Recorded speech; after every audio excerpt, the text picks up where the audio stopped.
Good evening, everyone. Welcome to the meeting of the Lebanon Utility Service Board for Wednesday, June 22nd, 2022. Please let the record reflect that all board members are present, less Jim Urban tonight, and that the meeting was properly advertised. Please rise for the Pledge of Allegiance.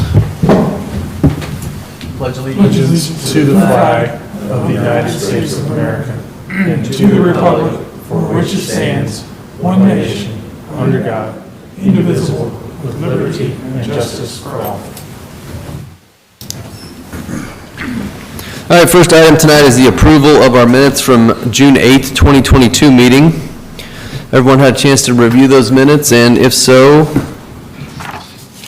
I would entertain a motion to approve. Motion to approve. Second. Motion made by Tim, seconded by Aaron to approve the minutes from the June 8th, 2022 meeting. Any other questions or discussion? I'll abstain because I wasn't at that meeting. All right, all in favor signify by saying aye. Aye. Any opposed? All right, and Bill Stoner abstains because he was absent. That motion carries. Next item tonight is substation AC unit. Jeff Greeno will address the board on this action item. Hey, Jeff. Hi. Good afternoon, everyone. This is a request to get approval to have A&T Mechanical install new air conditioning units at the West Substation. West Substation is located on the wastewater facility grounds. Last Thursday, we went out and checked the subs, and we found the air conditioning unit quit working, and the temperature was in excess of 100 degrees in the building. What happens when it's too hot like that, even though it's electronic equipment, over a period of time, it could make the, when I say a period of time, I mean a short period of time, not long periods. It could make the electronic equipment fail, or the battery backup system. The battery backup system in the sub is DC power. The DC power runs the breakers. So that extreme heat or extreme cold could damage that and cause these breakers to open. We won't have any way to close them back to turn the power back on. I called A&T Mechanical because A&T Mechanical does all the maintenance for the city building here. They do the electric ops building, and they do the maintenance on our substation air and heating units. We have a contract with this company, and that's why I asked them to write a proposal so we can get this problem alleviated at this substation. So I would like to ask the board to approve the proposal from A&T Mechanical LLC to install AC units at the West Side Sub and all the other material listed on the proposal with a not to exceed amount of $22,890 and have General Manager Ed Baskell sign all documents. Do you have any further questions? Before questions, I'd have a couple pieces of information I'd like to add from working with Jeff Greeno on this, is that we did attempt to get other quotes, and that Rick Hale is the one who got this contract with us because he does most of the HVAC stuff. And in this contract, it lists out these particular sites, and he made calls to other places, but they never returned the call. This is not just for the equipment, but it's for installation as well. And we wanted to get with the supply chain issues that we just discussed in the working session, and we're going to discuss a little more after this. We want to make sure we get the parts on order. The impact, if something went out on this west sub, is it's on the site with the wastewater plant. So the wastewater plant gets powered off of this, plus about 900 customers. So the consequence of failure would be a problem for the wastewater, and the heat wave, a problem with, for air conditioning for residents. I did what price checking I could using the internet. The total cost was $22,890. But you can go online nowadays, and there's these different estimators. And I looked up a 5-ton unit condenser, like off of the list of parts. It's about $5,850 for a single one, and for an air handler, I got about $5,500. Add those together, multiply times 2, and you're already close to the price of what our quote is. without even getting the other components in there. So I was just going to make a quick comment that looking at the material list here, that's a lot of equipment and material for that price to include installation. So maybe that contract, you think, is the savings that we have already in place? It's possible, but that they want our business, but Okay. it's also, it's also hard to get people on site to look at stuff, and Yeah. seeing how we already told them to go ahead and do the work, it's hard to get them out there to look at it, and when they know they're not going to get the business, or we could probably just not tell them that part, but Do we have a service contract with them to periodically check the units? yes, they would run the maintenance contract, and if it's not uploaded and governed, then we could Yeah, certainly I put think in it there. is. It's here, or there was something else there. Yeah, preventative maintenance contract right here. Yes. Jeff, a couple questions. What's delivery timing for these pieces? Do you know, have they given you any range of time? They have not given me a time frame, but it's a pretty short time frame. Okay. They did guarantee me that. These units are not super specialty items. They're something that they will carry parts at their shop, so if something happens, they have parts on hand to fix. Do we know how old the units are, current ones? I do not know. It was the unit that is on the structure now came with the building when they installed the substation. So what are you doing now to cool the building?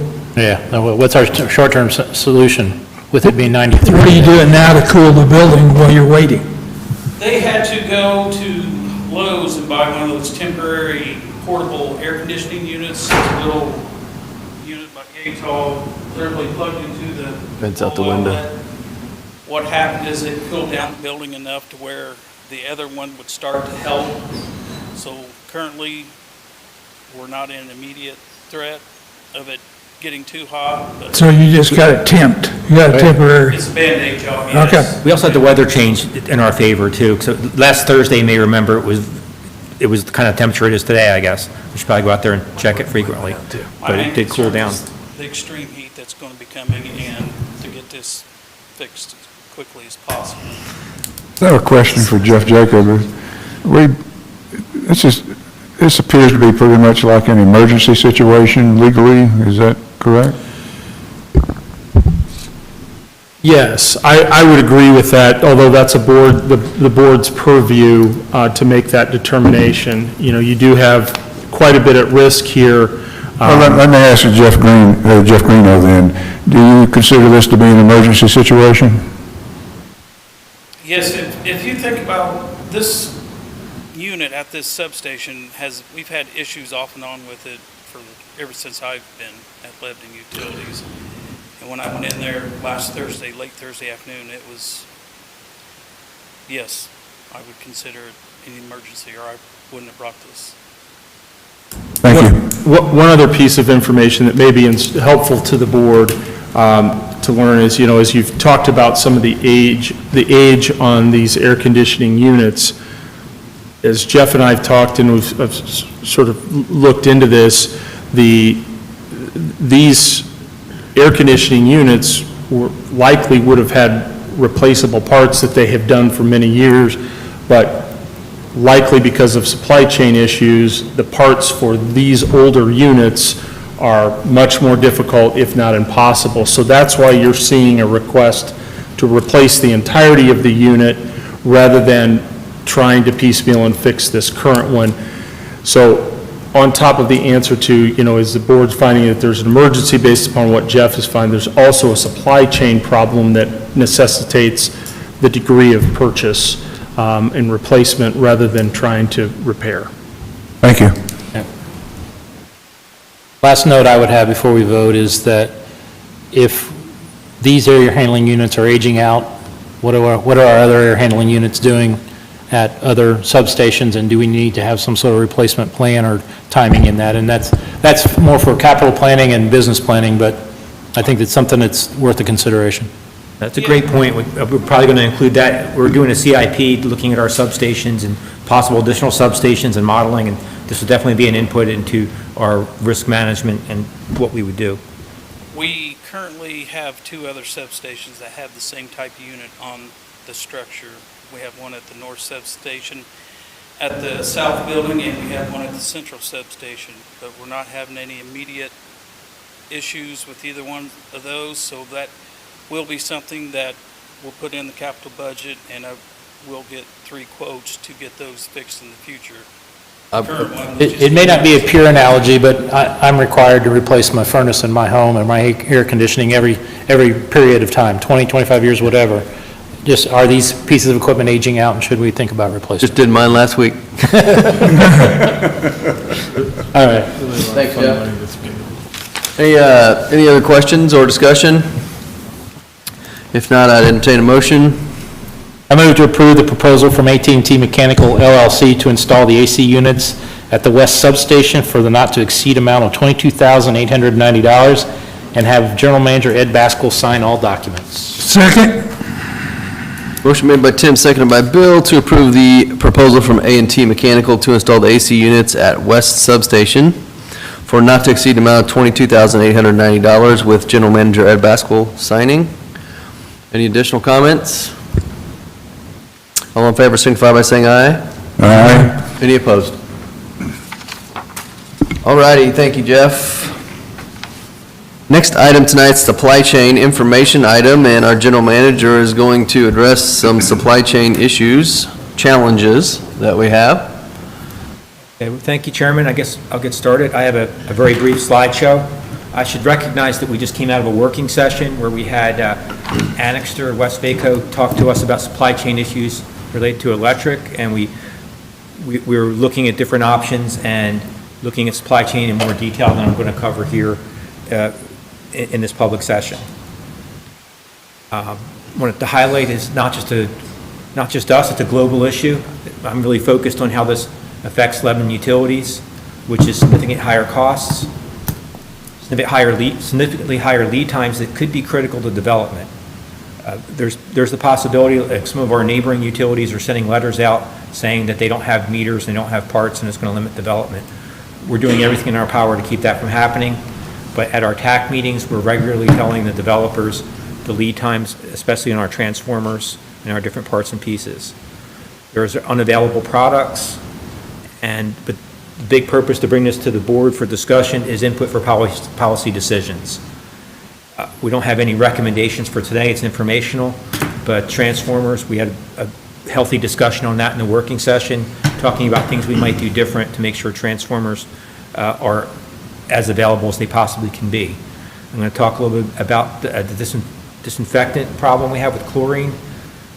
Water supply is safe, but just as far as getting the chlorine at a fair price. In summary, transformers, we had a very extended discussion on that in the working session, but our projected cost exceeds close to $900,000, but about 3 times our budgeted amount if all transformers were to be delivered. Luckily or unluckily, depending how you look at it, these transformers aren't going to be delivered for 40 weeks or more. But at the pricing we're getting, if all the transformers came in that we budgeted, we would be 3 times the budget. Chemicals, especially chlorine, I'll use chlorine as an example. Most of what you're paying for when you pay for chlorine is over-the-road delivery charges, because chlorine's a commodity chemical that's very cheap to make. So with the fuel surcharges, the $60,000 budget that's supposed to be an annual budget for chemicals was exceeded in May. Power supply, I have a slide on that where we had a pretty good discussion from Josh McKay last board meeting on MISO supply issue, and we're not expecting blackouts, but MISO put out information about the possibility of a blackout in a very extreme situation, so we thought we would put that information out there. There's issues with pipe. Water meters are 22 to 26 weeks out, and electric meters are 50 weeks out. And there's other items as well. So let me tackle some of these issues individually. This is a slide prepared for me by our assistant engineer, Josh McKay. He's listed the customer, transformer, whether it's in stock or not, or on order, and the lead time and the cost. This spreadsheet totals up to $826,000 worth of transformers. It's not really going to hit all our budget in 2022 because the outlook is that some of them are over 70 weeks out. And the prices are going to rise. And we just had a more detailed discussion on that in our working session. chemicals, like I just kind of brief, our chlorine went from 33 cents a pound to 2.50 a pound.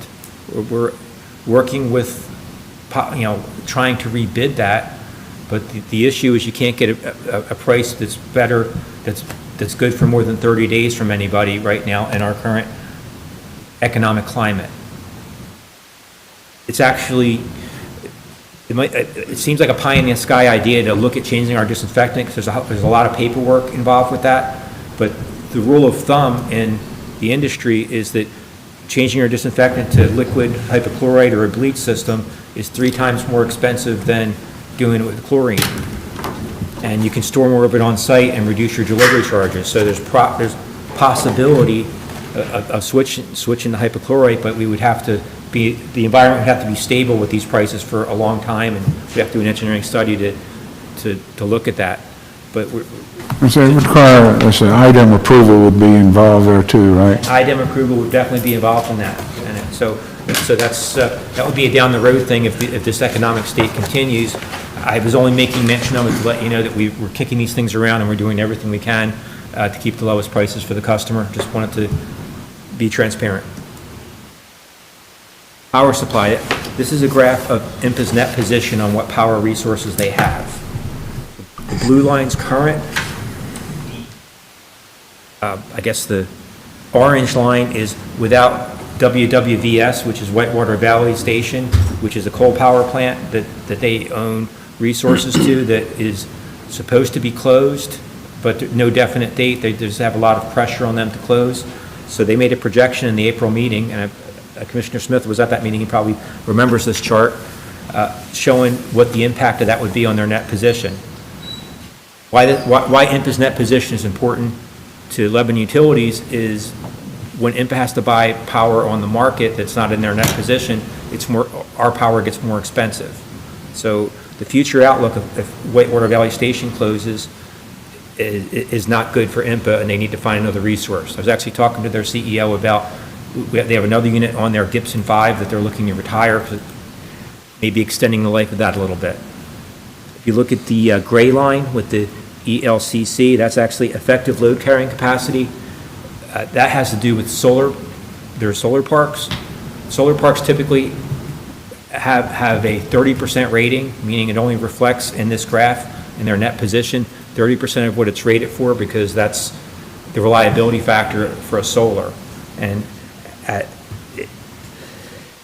with the ELCC rating being 30%, and IMPA's been lobbying for a higher percentage than that, their power position's even worse. This is a power, this issue's directly related to supply chain, because you're not going to, you're not getting coal, like we talked about. And, there's been a supply chain issue with the coal. There's been regulation changes with green energy. So this will affect future prices and affect supply chain on everything, because it takes power to make everything. Everything comes back to power. Pipe construction standards are for ductile iron in subdivisions, but Brian and I have had discussions, and we talked to Kevin Krulik in city planning about doing exceptions for C900 pipe, which is almost the same rating, but it's got some availability, just so we don't limit development. Main concern why ductile is preferred is C900 was, if it's stored improperly, UV can weaken it. So we're going to approve it on a case-by-case basis, and we've had 2 requests so far, as far as I know about right now, and we're going to keep moving it along. We just want to make sure it's done where we've got good material history on the product, and that we're not doing it piecemeal, so that we're not going to go out and find one stick of ductile iron and 1 stick of C900. We need to make sure we can maintain it. So the request you mentioned, is that from developers? Yes. Okay, thank you. Standards. Other items, and I'm sorry to be the bearer of bad news and paint a bleak picture, but the Mercy diesel generator for Admiral Longer Booster Station and Reese Park Lift Station, they're a long time out. Last I checked, they were greater than 30 weeks out, and we're just trying to make sure we have a connection, so if they're operational and we need a generator, we can rent one and connect it in. Meters, we're actually looking to purchase next year's meters sooner. So because of the timing, we have meters to meet our current needs so far. Last I checked with David Bailey. but you're looking at 22 to 24 weeks for 1.5-inch meter. Electric meters are 50 to 65 weeks, and they would only give that changes all the time. So that's all I had for the supply update.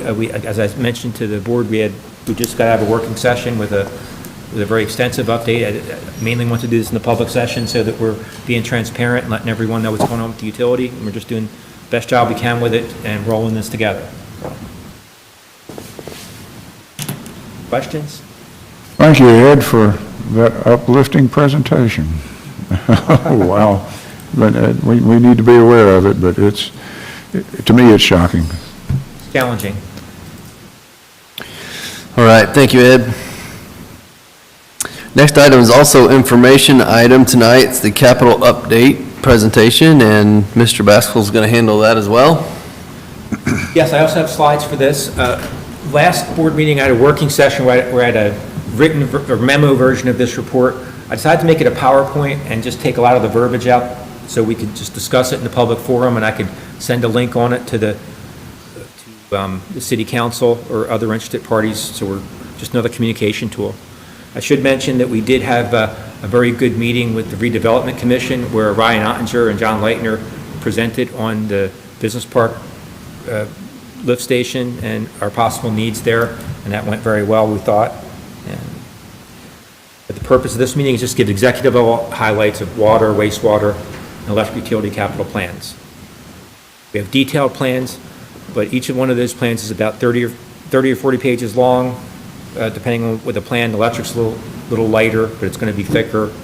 The new one with all the development we have coming in. And we're just, we have professional engineers, current staff, and we're just trying to hit the highlights for a public forum. 11 utilities exist to support the city. So there's a sense in which we have a strategic plan internally as far as our HR and our personnel and things like that, but we have no strategic plan of our own other than to serve the pleasure of the city.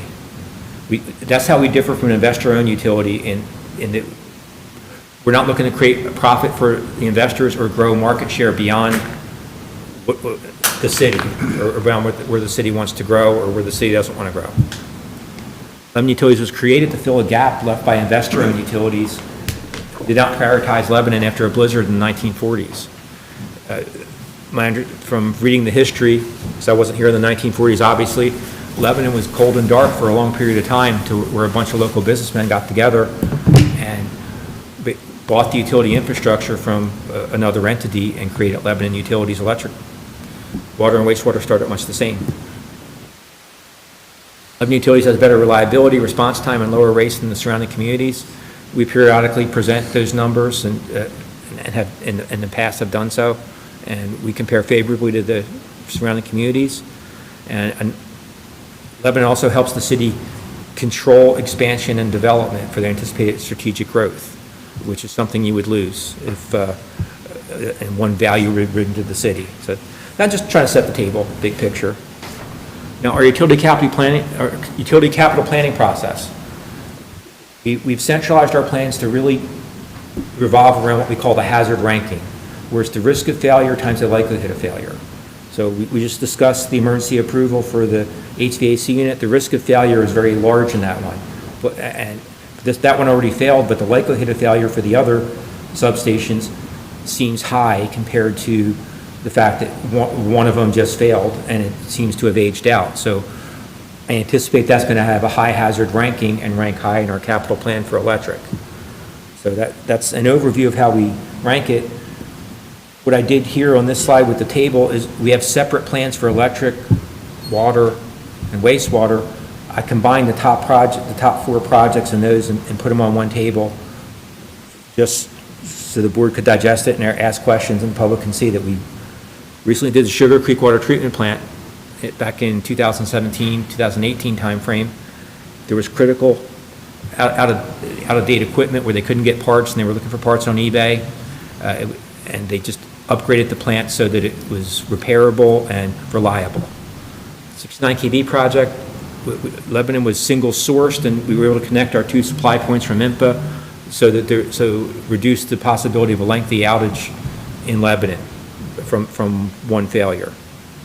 We also just completed the wastewater treatment expansion, where I&I hydraulically was limiting the plant with current flows, and we've really positioned ourselves well for the future there with that expansion, and there's going to be a study next year for a further expansion based on all the growth that we're anticipating. Admiral Longley tank, it's not only much-needed storage, but one thing that we haven't talked about much, but I need to mention, is it also mitigates a failure of the 24-inch line, because the Sugar Creek plant is 8 miles away. If we have a failure in that line and we don't have any storage and time to fix it, that could be a really big problem for the water system and for Lebanon. I wasn't going to go over this in detail, but I just want to kind of give an outlook that those past projects in the last couple of years have been like $16 million, but the outlook for the future, we're looking probably at $65 million. That's a big difference, and we're going to need help from developer-driven expenses with availability fees, impact fees, and TIF. So one bit of feedback I got is that the City Council wants to know what big projects we're working on and what big projects we have coming, and this is a pretty decent summary right here. City has a growth pace for growth strategy, and and so do we, because we're part of the city. City strategy, Lebanon redefined is the name of their comprehensive plan. We've designed our capital plans around that, but there's been a lot of changes to the comprehensive plan, and we're reacting to that and updating all of our capital plans to reflect things that are going on that weren't in that comprehensive plan, because nobody has a crystal ball, nobody can predict the future. City strategy is evident, of growth pace for growth is evidenced by their use of TIF and impact fees for the parks, and we have our own impact fees, what we call them availability fees. Partnerships are the key to success. Partner with RDC, we just made a presentation to them on lift stations to the south. I guess I need to point out that in our history, the Northside Sewer Lift Station was installed without a partner in anticipation of growth in 2005. It cost $2.9 million, and it's been in service 17 years, and one of the 2 force mains on the lift station wasn't even needed and was turned off so as to not make the sewage age too much in the line, and it's mostly empty. What we want to do is avoid situations like that. We want to put investment with a partner where it's going to be used.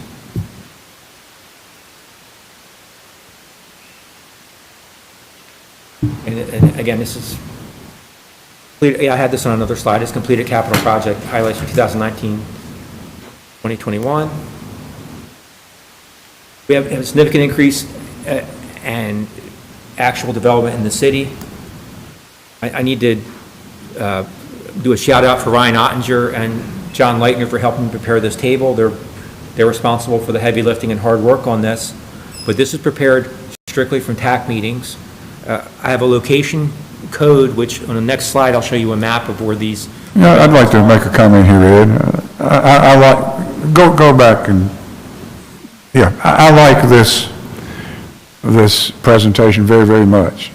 And, I'm sort of disappointed in a way that we don't have some estimates in the water column, but I have come to understand that the estimated EDUs for future growth is very much a moving target.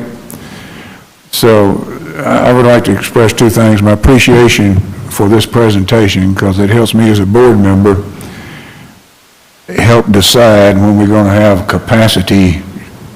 real capacity challenges. And I would like to see this updated at least quarterly because of the rapid changes that are taking place. I think it would be helpful to keep this in front of us in an updated fashion. So maybe on this page here, you'd put as of the certain date that you're going to make this presentation, and then we can. And then that'll separate this from subsequent charts. Well, thank you, sir, and that's a great idea. In the upper left corner, they got, this is as of 6:30. Ah, right there, updated, good, good. I appreciate that. No, thanks for pointing that out, but because they just updated it, because the one I prepared for the last board meeting was as of 5/31/2022, and there's already significant changes on it. So it is a moving target. We're updating it as quickly as possible. And I wanted to highlight on the column where you have under construction plans, we have submitted, approved by LU, and under construction. And why that's important, and the reason I wanted them to make sure that it was on there, is because that's a good measure of when the project's going to happen. Because every developer we talk to has a schedule, and often their schedule is accelerated, and they seem to indicate it's going to happen tomorrow, but there's an actual meter and time to development where nothing can happen until plans are submitted. And then there might be significant changes from the TAC meeting on those plans. And then we have to approve those plans, and then there's actual construction.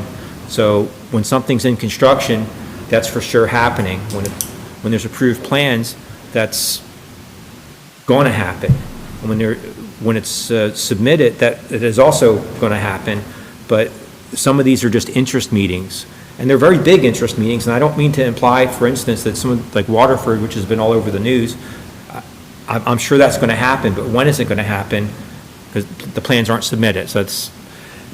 Well, but here's the difference. In our developments, we have different types of development. So Waterford is being proposed as a 20-year development. The grassland development is not 20 years. The intent is to have construction started by the beginning of next year and be available in 2025. That's a big number.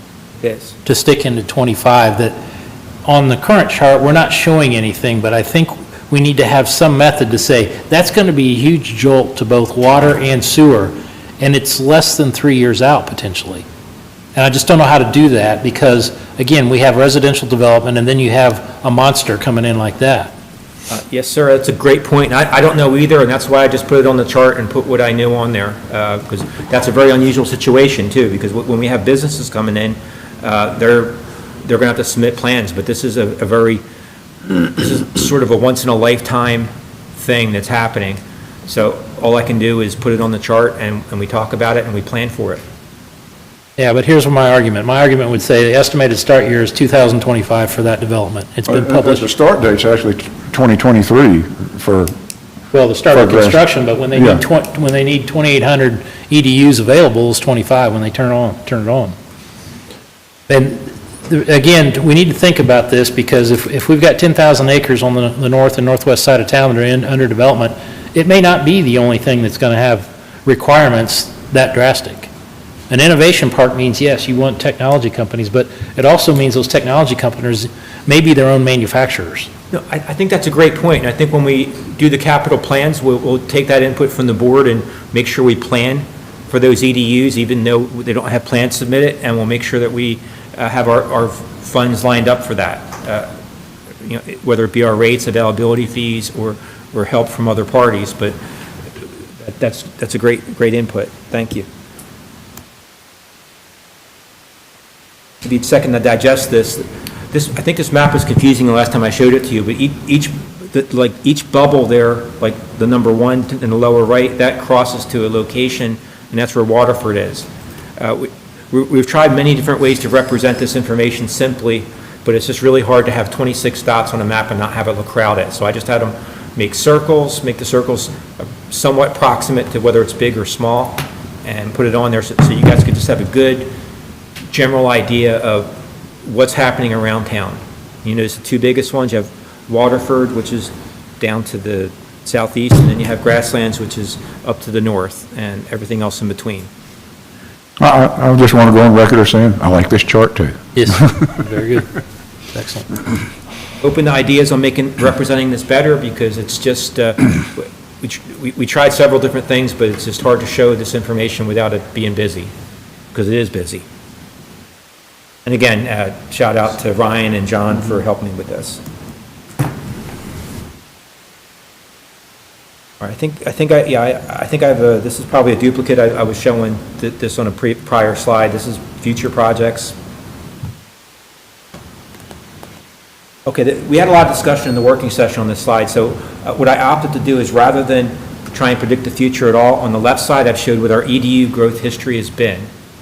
And these from 2003 to through 2021, we grew about 2,000 EDUs each on water and wastewater. So I was trying to find a way to assess for planning how fast Lebanon would grow. And I can't predict it, I can't predict the future, but the best thing I could do is I took off with the chart on the prior page. If I add together everything that's had a TAC discussion, the 11,948 EDUs for sanitary. We only have 115 under construction though.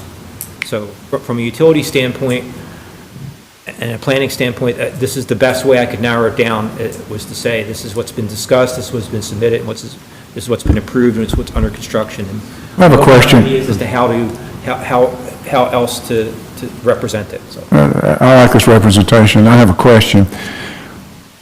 Our wastewater available capacity, additional capacity, is about 6,000 EDUs. What is the EDU available capacity for the future for water? I don't know off the top of my head. I might put Ryan on the spot for that. I know that it's about 4.6 MGD, if I remember right. I don't know. How does that relate to EDUs? Well, without getting my phone out, an EDU for water is 500 gallons a day. Okay, and we have how many gallons additional capacity? Additional capacity, we have about, if it's a 100-degree day like today, we've got about 2 million gallons. Our average flow for the year is about 1.85, I believe. Well, okay. So if I was to divide that by 500, I'd get an estimate of how many EDU capacity. So going forward, that's a data point I'd like to have sort of nailed down. Right, so to me, that should be column, can we bring up the slide back up? To me, that should be column 3, the available EDUs. We can add that for the next time we present this. Because we know what we're using, so how much is available, because then that'll bring it really bright center. Here's when you start getting into issues, and here's what's available to you, and your decisions are going to be trade-offs relative to the capacities we have. Great feedback, thanks. We can do that pretty easily. One point I'd like to make, just sort of to give everybody an understanding of, one of the columns that's not shown on here is, you could almost list it as the tire kicking column. And the TAC discussion estimated sanitary EDUs, if you added a tire kicking estimated EDUs, it would be several times that number. And that's anywhere from just the casual call that staff fields to the formal Boone EDC directed potential user that wants a formal capacity letter that we can serve those areas. And then it is a small percentage that actually make it through to the TAC discussion, but it does require staff time to review, react, and plan for that potential user to come in a very quick time period.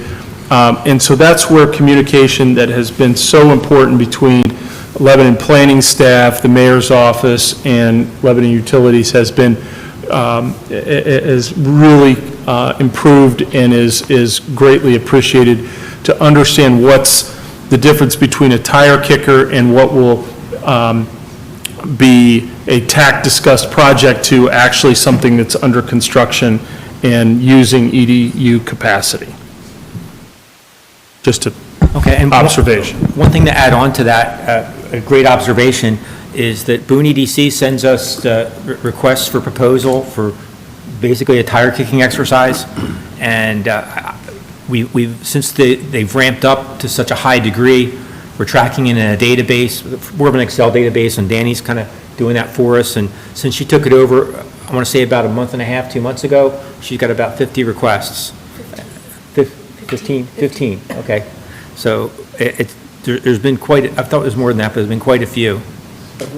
And that requires a lot of staff time as far as they'll say, well, we have this building we're looking at, can we have, and some of the requests are things like, you have 5 million gallons of water in this little building. So some of them aren't very detailed, but we still have to respond to them. I just want to be perfectly clear. Our tire kicking presently is much more than it was, say, 5 years ago?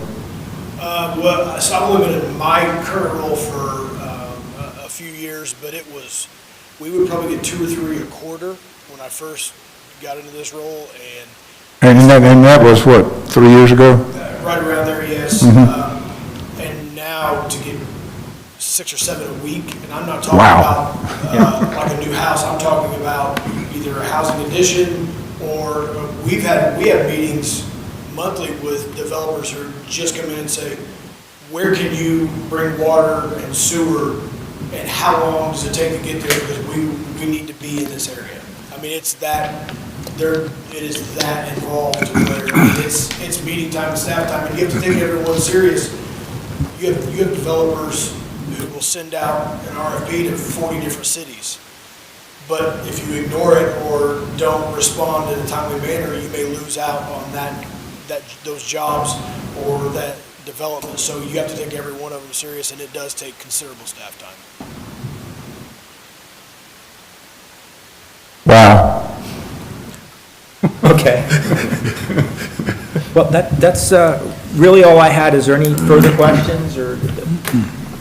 I like this direction, and just, keep this a living document and keep it in front of us, please. Thank you. Thanks, Ed. Appreciate it. That's all I have, sir. Good presentation. Really good stuff.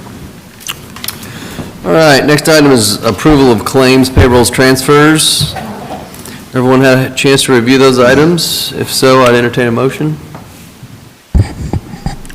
I make a motion we approve the payroll transfers dated June the 22nd, 2022, in the amount of $2,395,929.93 for claims and payroll, and $6,319,903.64 for transfers. Second. Motion made by Bill, seconded by Tim to approve the claims, payrolls, and transfers dated June 22nd, 2022. Any additional discussion? All in favor signify by saying aye. Aye. Any opposed? All right, any other business for the board or from the board tonight? That's what I do, Mr. Chairman. Right? As the wastewater liaison for our board, I wish to make special note of a recent positive development.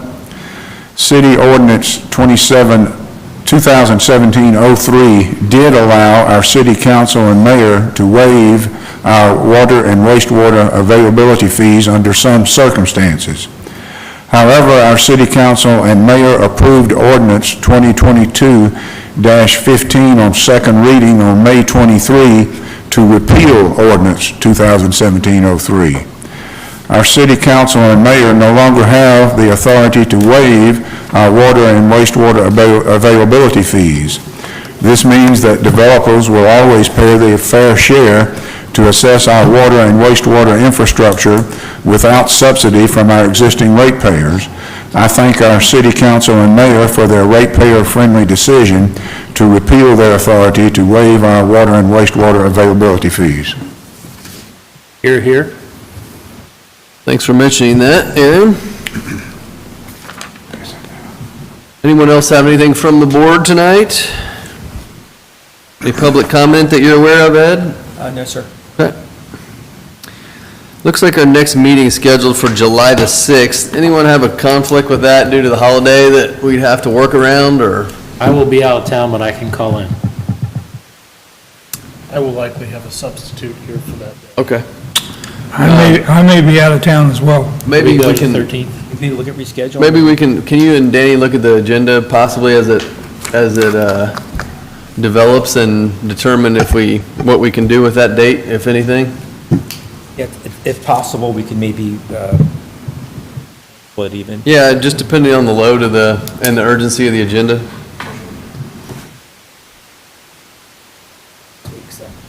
Okay. Anything else from the board? If not, I entertain a motion to adjourn. I make a motion we adjourn. Second. Motion made by Bill, seconded by Tim. All in favor? Aye. Any opposed?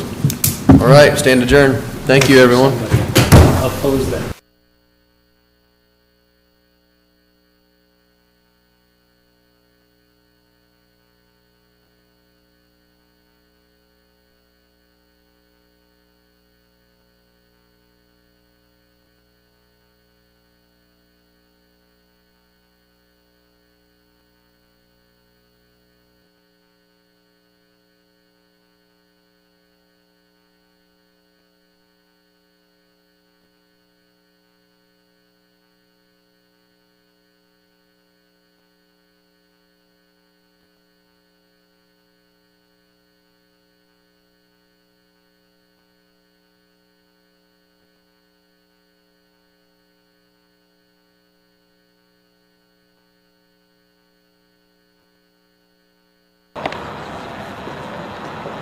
So you like racing, Spence? You gonna be a race car driver someday? We need to get bigger because it's Are you? Yeah, we'll see about that. On the clock now from Lebanon, Indiana, the Swindell Speed Lab. High Performance Oils, number 39. This is